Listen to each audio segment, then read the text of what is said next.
जैसे साहब very quickly मुझे एक चीज़ बताएं, थोड़ा सा मैं टच करना चाहता हूँ क्योंकि मार्को रूबियो ने आज एक स्टेटमेंट दिया है। उसने कहा है जनाब कि वी आर एक्सपेक्टिंग कि आज रात को ईरान जो है वो निगोसिएशंस के लिए हामी भर ले और या कोई MOU साइन कर ले और मतलब थिंग्स लाइक दैट, कुछ पॉजिटिविटी शायद आज रात को नजर आ जाए उन्हें।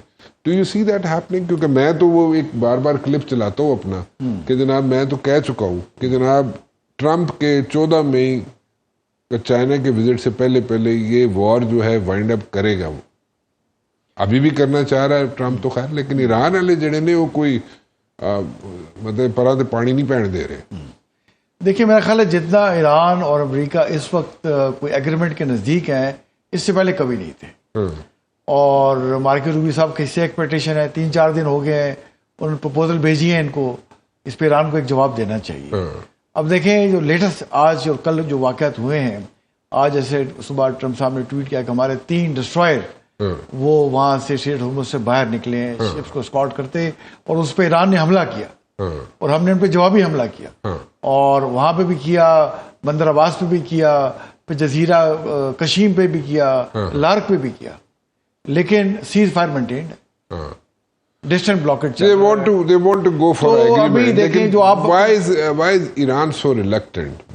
जलसा देखिए ईरान को मेरा ख्याल है अब जो है ना इस जो अमेरिका की पोजीशन है, ट्रस्ट डेफिसिट है आज भी। नहीं देखिए अमेरिका को इसको जल्दी, जैसे आप कह रहे थे ना, एक तो देखिए आज 69 डेज हो गए जी, तीसरा महीना मतलब 69 डेज हो गए हैं। फिर 14-15 मई जैसे आपने कहा चाइना जाना है, चाइना किस लिए जा रहे हैं? एक तो यह है कि वहां उनका ट्रेड डेफिसिट है, $600 का ट्रेड है, 75% इंपोर्ट करते हैं, 25% एक्सपोर्ट करते हैं, उसको ठीक करना चाहते हैं। बिल्कुल ठीक। दूसरा ताइवान का इशू डिस्कस करेंगे।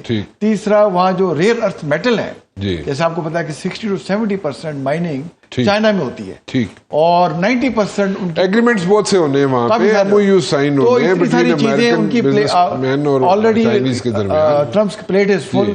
तो वो जरूर चाहेंगे कि किसी ना किसी तरह की अंडरस्टैंडिंग ये ईरान के साथ MOU टाइप को साइन हो जाए, और जैसे कह रहे हैं कि 30 दिन का फिर गैप होगा, उसमें बाकी चीजें मतलब स्ट्रेट ऑफ हॉर्मुज़ खुल जाए किसी हद तक, फुल नहीं तो ग्रेजुअली पूरे खोल दें, ट्रैफिक आनी जानी शुरू हो जाए, और ईरान अंडरस्टैंडिंग दे उस पर इनरिचमेंट पे, ठीक, और साथ फिर सैंक्शन लिफ्ट हो, बिल्कुल ठीक, ग्रेजुअली सैंक्शन लिफ्ट करें। इसके अंदर बाकी डिटेल्स निटी-ग्रिटी बाद में होती है, इस पर अंडरस्टैंडिंग कर लें, और अल्लाह करे कि ये सब अच्छी खबरें पाकिस्तान से ही निकलें। बिल्कुल ठीक। दोनों ही, और पाकिस्तान जैसे वो कह रहे हैं ट्रम्प साहब, शानदार मुल्क और शानदार क़यादत, मेरे favourite field marshal, Pakistani are the great nation. Pakistan देखें तो हमेशा अल्लाह ने इज्जत दे के रखी, लेकिन इतनी तारीफें अमेरिका ने नहीं की थी, ठीक। और इंडिया को क्या कह रहा है, देखें जो मोदी साहब की बात कर रहे हैं, जो उनका स्ट्रेटेजिक एलाय था, और एशिया पैसिफिक का नाम चेंज किया, इंडो पैसिफिक रखा, हेल होल, और यहाँ कह रहे हैं कि Pakistani are the great nation. बिल्कुल ठीक। तो अल्लाह करे कि इंशाल्लाह अच्छी खबरें पाकिस्तान जो कर रहा है, बातचीत, मीडिएशन, फैसिलिटेशन और ट्रस्ट जो बिल्ड किया हुआ है, तो खबरें पाकिस्तान से अच्छी दुनिया को। बिल्कुल ठीक। आप कुछ ऐड करना चाह रहे थे आप? जी, मैं ये कह रहा था कि अभी जो जाना है चाइना में ना जी, तो उसमें एक बड़ी उनकी इम्पोर्टेंट, मैं पढ़ रहा था ट्रम्प साहब की पहली दफ़ा उन्होंने ये कहा, पहली बात तो ये है कि he accepted China to be a great power, not the emerging power. अच्छा। दूसरा उन्होंने कहा कि we are not in contest with each other, now we have to complement. ठीक। तो ये दो चीज़ें जो I think rest of the world के लिए एक मैसेज लेके आएंगी कि अभी मल्टीपोलैरिटी वर्ल्ड एस्टेब्लिश हो गया। ठीक है। उसमें रशिया है, उसमें चाइना है, और उसमें यूनाइटेड स्टेट ऑफ अमेरिका है। ठीक। अब रूल्स ऑफ बिजनेस कैसे चलेंगे, ये चीज़ करना बड़ा ज़रूरी है, इसलिए कि अब America is getting hurt also, उनकी इकोनॉमी, उनके सारे मसाइल बहुत ज़्यादा हैं, तो मेरे ख्याल में एक ओवरऑल अंडरस्टैंडिंग वहाँ से इमर्ज ज़रूर करेगी। वेरी क्विकली आमिर साहब, थोड़ा डिफरेंट है सवाल, लेकिन आप क्या what's your take on this one? ये चाइना जाने से पहले, ट्रम्प के चाइना जाने से पहले ये चीज़ें सॉर्ट आउट हो जाएंगी, ये कॉन्फ्लिक्ट जो है बिटवीन ईरान एंड अमेरिका ख़त्म हो जाएगा? देखिए, जो ईरान की इस वक्त पोजीशन है ना, वो पोजीशन ऑफ स्ट्रेंथ है जी। और अमेरिका तो आज से शायद 1 महीना पहले चाहता था कि ये चीज़ ख़त्म हो जाए, और वो जो है जो कुछ करना था उन्होंने कर दिया, बिकॉज अमेरिका के ऑब्जेक्टिव्स और इसराइल के ऑब्जेक्टिव ईरान के मुतल्लिक हमेशा से डिफरेंट रहे हैं।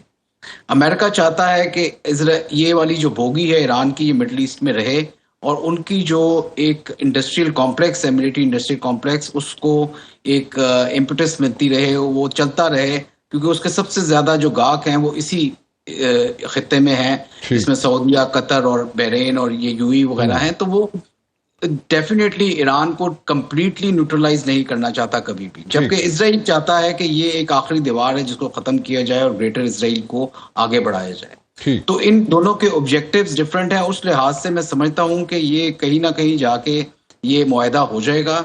अभी जो है वो गेम ऑफ नर्व्स है, everybody is seeing who is going to blink first, क्योंकि ट्रंप भी नहीं चाहते कि इस कमजोर सिचुएशन में अपने आप को वो सरेंडर वाला एलिमेंट करें, और वो जवाब क्या देंगे अपनी पब्लिक को, जहां पे इलेक्शंस भी होने वाले हैं मिड टर्म, कि दिस वॉर वाज फॉर हुम, क्या हमने इजराइल की खातिर ये जंग लड़ी।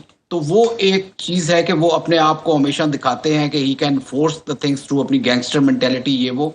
लेकिन जब वो चाइना जा रहे हैं तो ये किसी हद तक स्टेलमेट अभी रहेगी। जरूरी नहीं कि चाइना जाने से पहले ये तमाम जो मामलात हैं ये हल हो जाएं, बट वो चाइना के साथ एक डिफरेंट एस्पेक्ट है, और China is now going to talk from a position of strength और from a position which where both are going to be in a situation where they are equally great powers, जो कि Trump साहब ने तस्लीम भी किया है। तो मैं समझता हूं कि डेफिनेटली अभी इस जंग का असर जो है वो अमेरिका के काफी सारे जो डिसीजन मेकर्स है उन पे बहुत ज्यादा हुआ है, और वो देखते हैं कि अमेरिका के अलावा दुनिया को अब ऑल्टरनेट पावर्स के तौर पे चाइना की एक मुल्क है जो कि अवेलेबल है फॉर एनी सॉर्ट ऑफ, और वो यूरोपियंस ने भी दिखा दिया। काफी सारे यूरोपियन लीडर चाइना विजिट किया, और उनके साथ इवन कनाडा के लीडरशिप ने उधर विजिट किया, ये शो करने के लिए कि we are looking for alternate options other than America.